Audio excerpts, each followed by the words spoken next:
بسم اللہ الرحمن الرحیم۔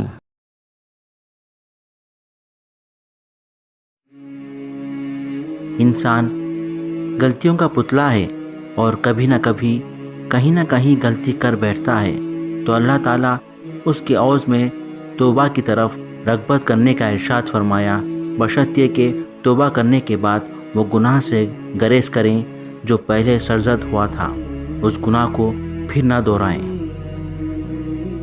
بنی اسرائیل کا ایک واقعہ۔ بنی اسرائیل میں ایک گانے والی عورت تھی، نہایت خوبصورت اور بدکار تھی۔ وہ ایک تخت پر وقت مقررہ پر ناچتی تھی اور اس کا دروازہ برائی کے لیے ہمیشہ کھلا رہتا تھا۔ جو بھی اس کے پاس جائے 10 دینار سے کم نہ لیتی تھی۔ ایک دن ایک اسرائیل عابد وہاں سے گزرا، اس کی نظر اس پر جا پڑی اور وہ اس پر فدا ہو گیا۔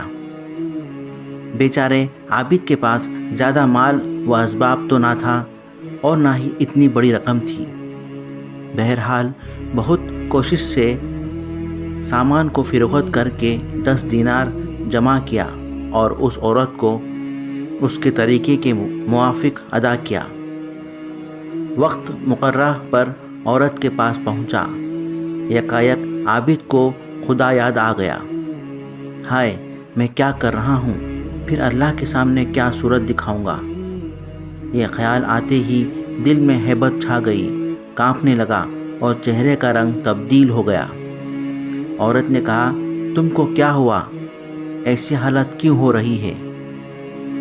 عابد عورت سے ہاتھ جوڑ کر کہا، میں نے تم کو 10 دینار معاف کیا، مجھ کو یہاں سے چلے جانے دو۔ عورت نے دریافت کیا، کبھی تم نے ایسا برا کام نہیں کیا؟ عابد نے کہا، نہیں، کبھی نہیں۔ روتے ہوئے عابد وہاں سے نکل آیا۔ عورت پر ہیبت طاری ہوئی، دل میں کہنے لگی، میرا اور عابد کا ایک ہی خدا ہے۔ پہلے ہی گناہ میں عابد کو خدا کا اتنا ڈر، میری تو عمر گزر گئی ان گناہوں میں، مجھ کو تو کتنا ڈرنا چاہیے۔ توبہ کی اور عبادت میں مشغول ہو گئی۔ پھر اس عورت کے دل میں خیال آیا کہ عابد کی صحبت میں رہنا چاہیے۔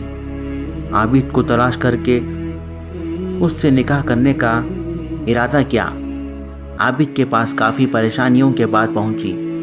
عابد نے اس عورت کو دیکھا اور گناہ یاد آیا، ایک چیخ ماری اور انتقال ہو گیا۔ کوئی نیک آدمی مجھ سے نکاح کرے، عورت نے کہا۔ عابد کے بھائی نیک تھے لیکن مفلس تھے۔ عورت بولی، مجھے مفلسی کی پرواہ نہیں۔ یہ کہہ کر عابد کے بھائی سے عورت نکاح کر لی۔ اس توبہ کا یہ اثر ہوا کہ اس کے شکم سے 7 لڑکے پیدا ہوئے اور تمام کے تمام عبادت گزار بنے اور اللہ کی راہ میں زندگی گزارے۔ اللہ سے دعا ہے کہ اللہ ہمارے دلوں کو ایمان سے بھر دے، آمین۔